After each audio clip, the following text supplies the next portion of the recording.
사람은 생각하는 대로 사는 것이 아니라 사는 대로 생각한다고 이야기를 합니다. 운전을 하다 보면 이 길을 가는 사람들, 또 이 길을 건너는 사람들이 굉장히 거슬리죠. 그죠?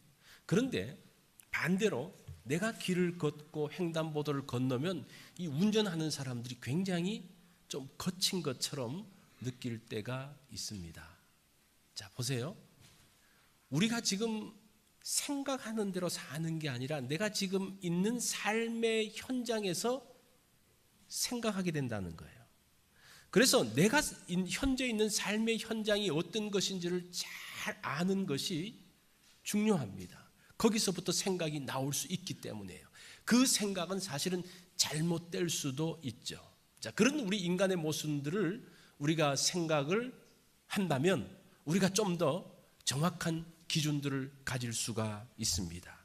자, 오늘 시편 기자의 삶의 자리를 한번 보겠습니다. 2절과 3절 말씀해 보니까 땅이 변하든지 산이 흔들려 바다 가운데 빠지든지 바닷물이 솟아나고 뛰놀든지 그것이 넘침으로 산이 흔들릴지라도 우리는 두려워하지 아니하리로다. 자, 지금 이 사람들이 어떤 상황 가운데 있습니까? 땅이 변하고 산이 흔들리고 뿐만 아니라 그 산이 바다 가운데 빠지는 것 같은 그러한 상황들. 지금 이게 보통 상황이 아니죠. 산이 흔들리는 거 봤습니까? 땅이 언제 변합니까? 자, 여기 보니까요, 바닷물이 솟아나고 이 바닷물이 솟아나서 이 산을 덮치는데 이 솟아난다는 단어를 보니까요, 으르렁거리다 그런 뜻이더라고요. 으르렁거리는 모습. 뛰놀든지라는 말은 무엇인가가 발효돼서 그냥 부글부글 끓어오르는. 그래서 지금 이 상황이 바닷물이 몰려오면서 으르렁거리고 그것이 솟구치면서 끓어오르는 그 복잡하고 위협적인 그런 모습 가운데 있는, 그래서 뭔가 천지가 개벽되는 것 같은 그런 상황들을 지금 시편 46편이 이야기하고 있습니다. 자, 이 시편 46편의 배경을 보면 시편 46편은 열왕기하 18장과 19장에 나오는 사건, 히스기야 왕 때에 아수르 왕의 침략을 배경으로 해서 지은 시를 지금 고라자손이 부르고 있는 겁니다. 이 히스기야 왕 그러면 뭐를 생각하라 그랬습니까? 히스기야 왕 때가 되면 북이스라엘은 망하는 거예요. 북이스라엘은 망하고 이제 남유다만 남았는데 이 아수르가 대군을 이끌고 히스기야를 치기 위해서 옵니다. 그래서 히스기야가 어떻게 하는 거 아니? 사실은 항복을 하죠. 그때 아수르 왕이 뭘 요구하는 거 아니? 너희가 금 300달란트와 금 30달란트와 은 300달란트를 내라고 이야기하는 거예요. 이 사람들이 와가지고 우리 전쟁 비용으로 그렇게 내라고 말합니다. 이 금 30달란트면 얼마인 거죠? 한 달란트가 6,000일 동안 일한 거거든요. 그래서 그거를 한 100불 조금 넘게 계산해 보면요, 금 30달란트가 되면요 2천만 달러가 됩니다. 2천만 달러. 엄청난 돈이죠. 은 300까지 합치면 어마어마한 그런 돈입니다. 그래서 이 히스기야가 그것을 하기 위해서 성전의 곡관과 왕궁의 곡관에서 금을 다 갖고 옵니다. 근데 모자라요. 그래서 성전에 가서 성전 대문에 붙어 있는 금을 다 떼요. 그것도 부족해서 왕궁 기둥에 있는 금을 다 끌고 가지고 갖다 바치는 거예요. 그래서 그것을 받고 이 아수르 왕 사네립이 물러갑니다. 그런데 조금 있다 또 쳐들어오는 거예요. 그때는 그 랍사게라는 장군을 보내가지고 18만 5천 명이 들어옵니다. 그러면서 예루살렘 성 앞에 와서 왕을 모욕하는 말을 합니다. 그리고 편지를 써서 항복하라고 이야기를 합니다. 이런 배경 가운데서 쓰여진 시, 정말 산이 무너지고 땅이 변하는 것 같은 그런 상황이죠. 우리가 고대 영화를 보면, 옛날 영화를 보면 아주 평화로운 성이 쫙 보입니다. 그런데 저 멀리서 이 조금씩 이렇게 이 먼지 같은 거, 작은 먼지가 올라옵니다. 그런데 조금 있다 보면 말발굽 소리가 들고 막 두두두두 그러면서 확 하면서 큰 먼지가 확 올라오면서 이 먼지가 산을 다 덮으면서 보이지 않는 좀 그런 상황이지 않을까라는 생각이 들어요. 그런 좀 장면이 생각이 드십니까? 성한 사람들은 가슴이 쿵쿵쿵쿵거리기 시작합니다. 그것이 6절의 내용이에요. 문나라가 떠들며 왕국이 흔들렸도다. 이 말을 보니까 이 오늘 그 시편을 보면 문나라가 떠든다라는 말하고 바닷물이 솟아난다라고 똑같은 단어를 쓰고 있어요. 왕국이 흔들린다는 말하고 산이 흔들린다는 이 단어를 똑같이 쓰고 있습니다. 그래서 이걸 보면 지금 바닷물이 올라와서 산을 흔들고 땅을 변하게 하는 것이 무엇인고 하니 어떤 자연 지진이나 해일이 아니고 뭐라는 겁니까? 지금 아수르의 군대가 예루살렘 성을 치기 위해서 지금 왕국이 흔들리고 있는 그 군인들이 떠들고 그 백성들이 두려움 가운데 빠지고 있는 그 상황들을 지금 묘사하고 있다는 거예요. 이것은 우리의 삶에도 마찬가지죠. 어느 날 우리의 삶 가운데 한 사건으로 인해서 평온했던 삶 가운데 돌을 던지고 그 가운데 파도를 일으키고 평지풍파가 일어납니다. 그 문제는 나의 생활 전체를 뒤덮어 버리면서 산도 보이지 않고 들도 보이지 않고 아무것도 보이지 않는 오로지 그 문제 가운데 빠지는 그런 위협,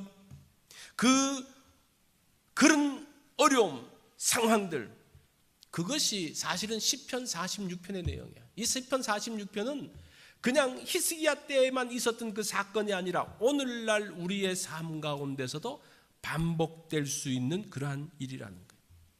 히스기야가 뭐 잘못해가지고 아수르의 침공을 받습니까? 악한 자들이 와서 치는 거예요. 우리 인생에 일어나는 그 문제들이 우리가 잘못했어라기보다는 나는 그냥 가만히 있는데 어떤 것에 의해서 한 사건에 의해서 누군가의 부딪힘에 의해서 일어나는 그러한 문제들이 일어난다는 겁니다. 그래서 우리 가운데 일어났던 그 일들로 인해서 우리가 굉장히 갈등하고 고민하는 부분이 그거예요. 내가 무슨 죄를 지었나? 내가 무슨 잘못을 했나? 그런데 그것 없이도 일어날 수 있는 것이 우리 인생의 문제라는 겁니다. 시편 46편은 세 개로 되어 있습니다. 오늘 시편 46편의 구조가 셀라로 끊으면 딱 맞아요. 첫 번째 연은 1절부터 3절은 환난과 어려움에 대한 것들을 이야기합니다. 두 번째 연은 문제의 해결책이 두 번째 연에 있어요. 여기 보면 4절부터 7절 말씀이 오늘 문제의 해결책을 이야기해 주는데 4절을 한번 보십시오. 한 시내가 있어 나뉘어 흘러 하나님의 성 곧 지존하신 이의 성소를 기쁘게 하도다. 이 한 시내가 중요합니다. 이 시내라는 말은 마르지 않는 시냇물을 이야기해요. 보통 이스라엘 땅의 그 강이나 시내는 비가 오면 흐르고 비가 오지 않으면 말라버리는 그걸 와디라 그러거든요. 그런데 이 시내는 마르지 않는 시냇물을 이야기합니다. 계속적으로 공급되어지는 시내. 이 시내가 쫙 흐르면서 이것이 여러 줄기로 퍼지면서 예루살렘 성 안으로 들어간다라고 이야기를 하고 있습니다. 그러면서 하나님의 성소에서 하나님의 백성들이 그것을 통해서 기뻐하며 그 가운데서 그런 하나님께서 흘러보내는 그 은혜의 샘물을 통해서 그들 가운데 기쁨과 평온이 임하게 되는 것을 보게 됩니다.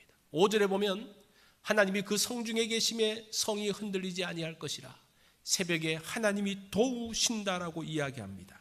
그렇게 흘러온 하나님의 은혜 또 하나님의 지키심 때문에 그 성이 흔들리지 않는다는 거예요. 히스기야 왕은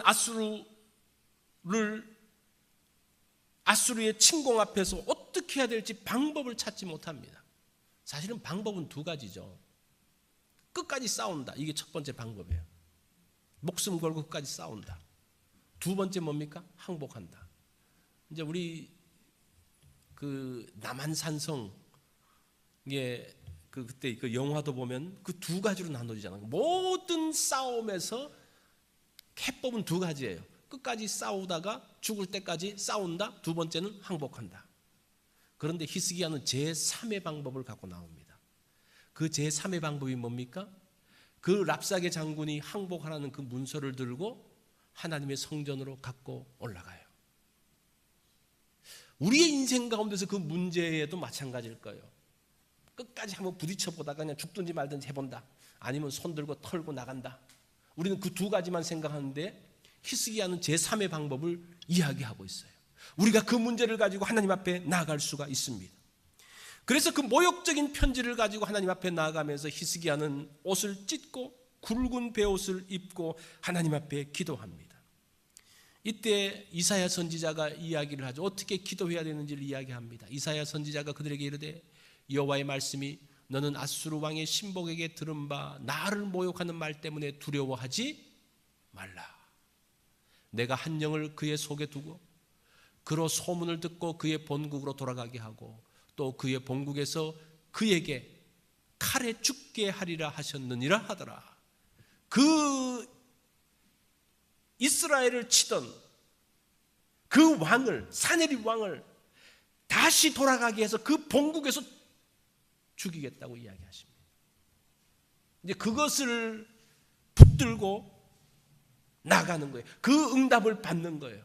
그래서 그날 밤 어떤 일이 벌어집니까? 그날 밤 하나님의 천사가 아수르 진에 들어가 가지고 18만 5천 명을 싹 처단합니다. 그 다음날 가보니까요, 그 진영은 송장들로 들끓었습니다.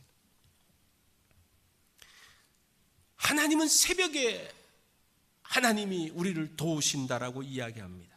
사실은 이 새벽이라는 것은 물리적인 시간이라기보다는 하나님의 시간을 이야기합니다. 새벽은 어둠이 물러가는 시간이죠. 새벽에 도우신다는 말을, 이 말을 그대로 원문 그대로 번역하면요, 한밤중에 새벽의 빛이 터져 나오게 하리라, 그런 말이에요. 그러니까 우리가 새벽에 하나님이 도우신다 그러면 나는 아직 어딘지 모르고 그럼 새벽까지 기다려야 되냐? 그 말이 아니고 하나님이 역사하시는 그 시간이 새벽이라는 거예요. 하나님이 역사하시면 그 어둠이 물러가고 하나님의 빛이 나타나는 시간, 문제가 해결되어지는 시간이라고 이야기를 하고 있습니다. 만약에 지금 하나님께서 우리에게 역사하신다면, 여러분의 그 모든 문제 가운데 함께 하신다면 그 문제를 해결하시고 그 가운데 빛을 주시는 이 시간이 새벽이라는 거예요. 그래서 오늘 제목이 무엇인가니? 새벽을 여시는 하나님이에요. 이 새벽을 연다는 말이 어떤 물리적으로 새벽까지 기다린다는 것이 아니라 지금 이 어둠 가운데서, 이 답답한 가운데서, 이 막힘 가운데서 하나님이 역사하신다면 그 역사하시는 시간이 어둠이 물러가는 시간이고 새로운 빛이 생기는 그러한 시간이라고 이야기를 합니다. 이 시간이 나의 새벽이 되는 거예요. 나의 새벽. 이 세상의 흐름은 눈에 보이는 것과는 다르게 흘러갈 때가 있어요. 이 세상의 질서가 있습니다. 눈에 보이는 질서만 있는 것이 아니라 눈에 보이지 않는 질서가 있어요. 이 큰 빙하가 있는데 이 빙하가 바람을 따라 이렇게 쫙 이제 흘러가겠죠. 바람이 부는 대로. 그런데 어떤 경우는 바람은 이렇게 부는데 빙하는 이렇게 움직이는 경우가 있다는 거예요. 바람을 거슬러서 움직이는 경우가 있는데 그때는 밑에 해류가 빙하를 이쪽으로 몰기 때문에 바람과 반대 방향으로 갈 때가 있다는 거예요. 보세요. 눈으로 보았을 때 우리가 느낄 때는 분명히 이쪽으로 가야 되는데 그것과 다른 어떤 흐름, 눈에 보이지 않는 흐름이 있다는 거예요. 눈에 보이지 않는 그 흐름이 훨씬 강하다는 거예요. 바람보다는 해류가 훨씬 강하다는 거예요. 세상의 질서와 하나님의 질서는 다릅니다. 세상의 힘의 흐름과 하나님의 힘의 흐름은 다릅니다. 이것이 한 시내의 흐름이에요. 하나님께서 그 시내의 흐름을 보여주심으로 인해서 새로운 질서, 새로운 모습들을 나타나게 되어지는데 그것을 볼 수 있는 안목이 영적 시각을 갖는 겁니다. 그것을 볼 수 있어야 되는 거예요. 자, 세 번째 예언은 8절부터 11절입니다. 하나님의 역사 이후에 어떤 일이 벌어지고 있는가? 와서 여호와의 행적을 볼지어다. 하나님이 역사하시고 난 다음의 일들을 보라고 이야기를 하고 있습니다. 그것이 세 가지로 나오는데, 첫 번째는 그가 땅을 황무지로 만드셨도다. 황무지. 이 황무지라는 단어를 보면 이게 무슨 황무지라는 그런 것보다는 놀라서 머리가 하얗게 되다라는 그런 뜻이에요. 그러니까 아무것도 생각나지 않는, 그러니까 그 땅, 그 세상, 그 무리들을 어떻게 만드셨다는 겁니까? 아무 생각나지 않게 그냥 멍하게 만든 그런 하나님의 역사의 모습을 보게 됩니다. 사람들이 놀라서 머리가 하얗게 되어지는 거예요. 두 번째는 그가 땅끝까지 전쟁을 쉬게 하신다. 이 쉬게 한다는 이 단어가 샤바트인데, 이게 샤바트는 안식일이라는 말이에요. 땅끝까지 전쟁이 끝나고 하나님의 안식, 하나님의 평화가 있게 될 것이다. 하나님이 역사한 그 새벽 이후의 모습이라는 겁니다. 세 번째는 활을 꺾고 창을 끊으며 수레를 불사르는도다. 자, 우리가 전쟁에서 이기면 활이 있고 창들을 빼앗으면 그걸 우리가 쓸 수 있잖아요, 그죠? 수레를 빼앗으면 우리가 쓰면 되는데 왜 다 꺾어버리고 끊어버리고 수레를 불사르는가? 사실은 이것은 이사야 2장 4절과 또 미가서 4장 3절에 나오는 그 내용을 말하는데, 그 말씀을 보면요, 무리가 그 칼을 쳐서 보습을 만들고 창을 쳐서 낫을 만들 것이며 이 나라와 저 나라가 다시는 칼을 들고 서로 치지 아니하며 다시는 전쟁을 연습하지 아니하고.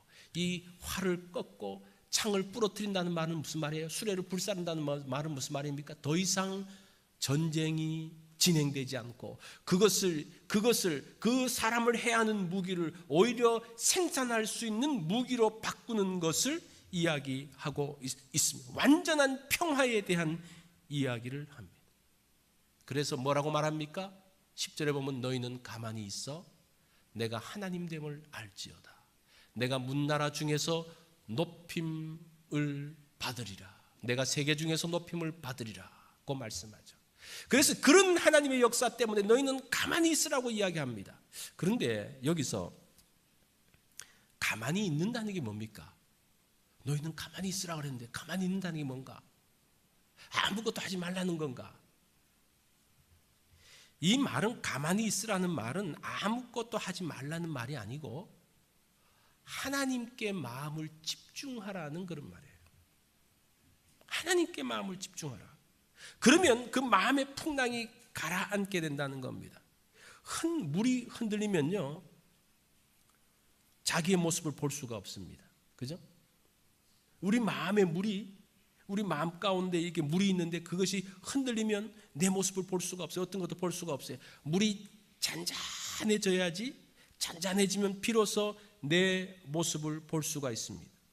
그리고 내 뒤에 계시는 하나님의 모습을 그 잔잔해진 그 물을 통해서 보게 된다는 거예요. 우리가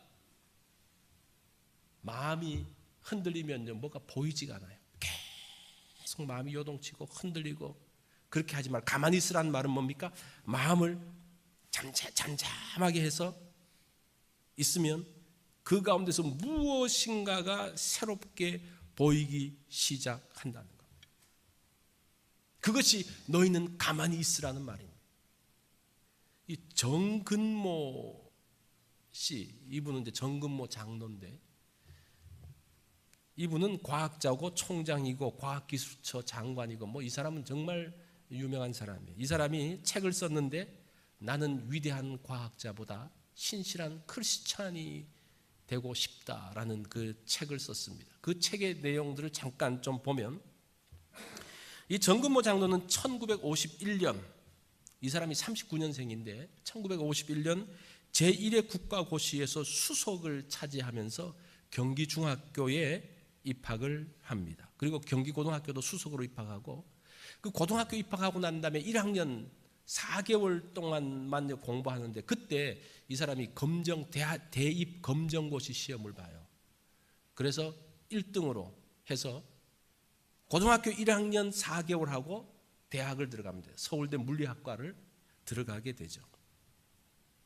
그것도 이제 차석으로 합격을 하는데 미국 유학 와서 석사과정을 건너뛰고 박사과정에 들어가서 2년 만에 박사학위를 땁니다. 그래서 22살에 박사학위를 따는데 이게 그 당시까지만 하면 한국의 최고 기록이래요. 22살에 박사학위를 따는 게. 그리고 난 다음에 24살에 미국 플로리다 대학의 교수가 됩니다. 그러니까 그곳에서 너무 학생들보다 더 어린 교수가 와서 꼬마 교수라는 그런 별명을 가질 정도의 그러한 분이었습니다. 그리고 난 다음에 결혼을 하고 자녀를 낳습니다. 여기저기에서 그를 오라고 부릅니다. 그의 앞길에는 학문, 재물, 명예 모든 것이 펼쳐져 있었습니다. 이제는 가면 그 좋은 열매만 딸 수 있는 그런 상황이었습니다. 그런데 어느 날 그의 삶 가운데 역경이 다가옵니다. 그 아들 10살짜리 진후가 예상치 않았던 만성 신장염에 걸리는 거예요. 그래서 이 아이는 아빠를 닮아가서 정말 총명한 아이였습니다. 그 총명하고 그냥 한참 떼어인 그 아이 10살짜리가 병상에 딱 누우니까 이 마음에 실망이 탁 되는 거예요. 그러면서 이 정근모의 마음 가운데서 원망의 독보석이 올라오기 시작합니다. 하나님을 향해서 항변하기 시작합니다. 내가 열심히 양심적으로 살았는데 나에게 왜 이런 어려움이 있을까? 왜 나에게 이런 고통을 줍니까? 내가 도대체 무슨 죄를 지었습니까? 이 아이는 건강이 잘 회복되지 않아서 6년 후에 이제 신장 이식 수술을 하는데 그 아버지가 자기 신장을 떼서 이 아들에게 줍니다.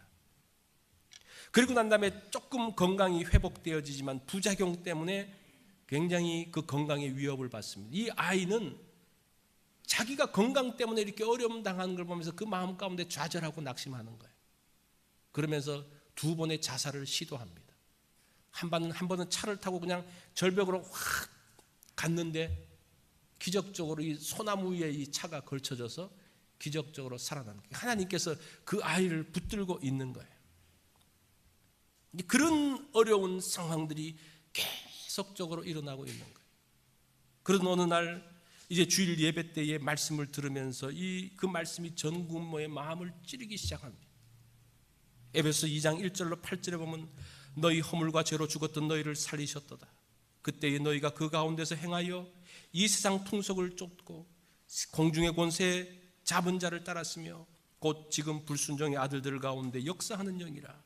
전에는 우리가 다 그 가운데서 우리 육체의 욕심을 따라 지내며 육체의 마음에 원하는 것을 하여 다른 이들과 같이 본질상 진노의 자녀였더니 긍휼에 풍성하신 하나님이 우리를 사랑하신 그 큰 사랑으로 인하여 허물로 죽은 우리를 그리스도와 함께 살리셨고 너희가 은혜로 구원을 얻은 것이다. 2장 8절에 보면 너희가 그 은혜로 인하여 믿음으로 말미암아 구원을 얻었나니 이것이 너희에게서 난 것이 아니요 하나님의 선물이라.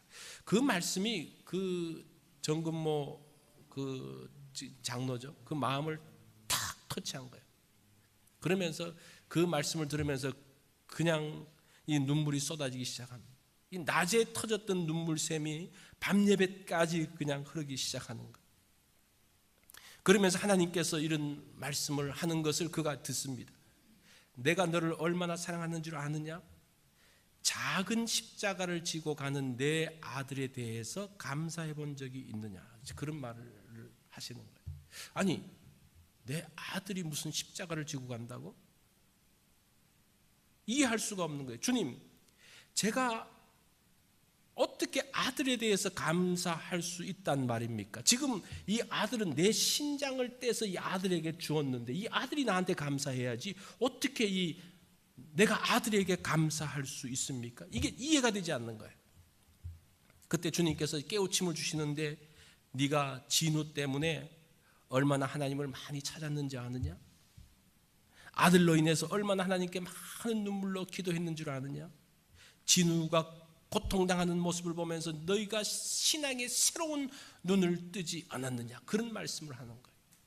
지금 이 정근모는 육적인 내 몸을 떼어서 주는 것만 생각했는데 영적인 부분들을 하나님께서 그때 영적인 눈을 띄워주시는 거예요. 그러면서 지금 이런 네가 큰 짐이라고 생각했지만 이것 때문에 너 아들을 통해서 너와 가족들이 구원받고 그것 때문에 영적인 풍성함이 너 가운데 있었던 것을 알지 못하느냐? 그러면서 이제 그 깨달음을 갖기 시작. 그렇군요. 그 아이가 평생 내 짐인 줄 알았는데 하나님께서 보내신 또 다른 은혜라는 사실들을 알지 못했습니다 라고 고백하는 거예요. 그러면서 1982년 3월 14일은 자신에게 임하신 그 성령님의 역사하심을 잊지 못합니다. 그리고 그날 밤 저녁 예배 마치고 가족들이 다 모인 거예요. 그래서 가정 예배를 드리면서 이렇게 이야기를 합니다. 진우야, 나는 지금까지 너를 무겁고 힘겨운 짐으로만 생각해 왔단다. 그런데 오늘 주님께서 내게 말씀하셨다. 네가 하나님께서 우리 가정에 보낸 축복이고 천사라는 것을 말씀하셨다. 이제는 내가 너에게 감사한다. 네가 짐이 아니고 정말 축복이었다는 것을 감사한다. 그러면서 그런 고백들을 하면서 그 가족들이 감격적인 예배를 드리게 됩니다.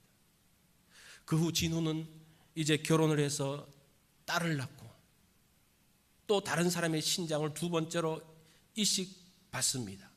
그리고 난 다음에 37세에 하나님께서 이 아이 진우를 데려가게 됩니다. 그 이후 이 정근모 장로가 세상 일에 파묻혀서 신앙생활을 게을리 할 때마다 하나님께서 말씀하시죠. 네가 또 똑같은 실수를 저지르는구나. 그러면서 또 그가 인정하고 다시 하나님 앞에 돌아오는 이 사람은 정말 세상적으로는 정말 뛰어난 사람입니다. 그는 국제원자력기구 의장이고 프린스턴 대학교 연구원, MIT 공대 연구원, 뉴욕 공대 교수, 과학기술처 장관, 호서대학 총장, 사람의 집짓기 연합 이사장. 그런데 이 사람이 세상적인 어떤 것보다 하나님의 사람으로 복음의 대사가 된 것을 가장 명예롭게 생각하면서 살았습니다.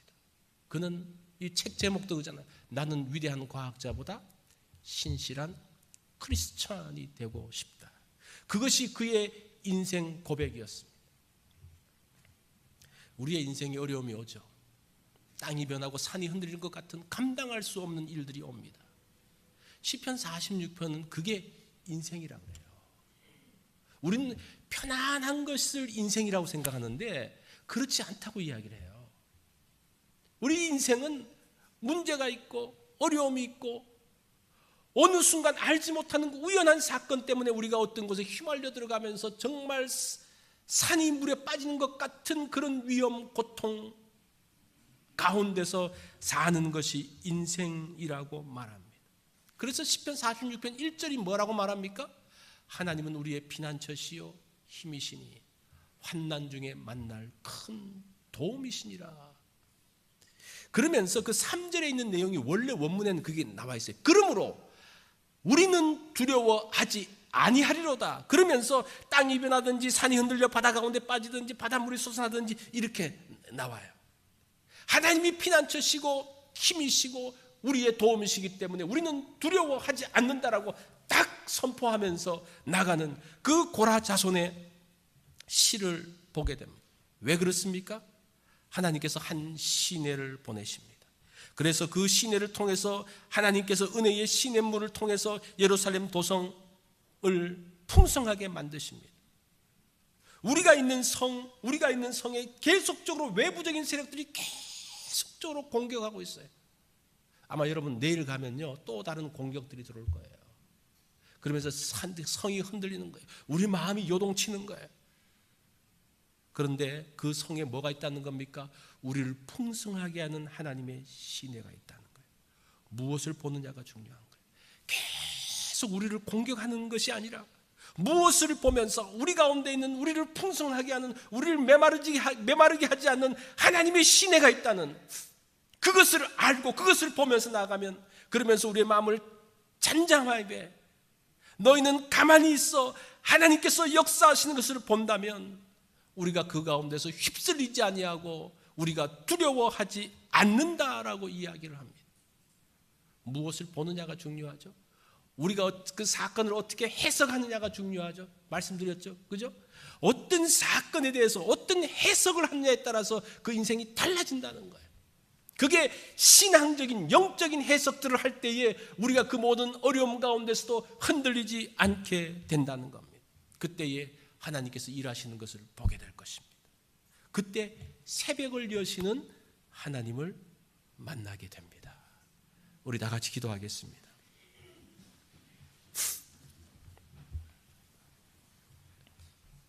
시편 46편의 말씀, 이 말씀은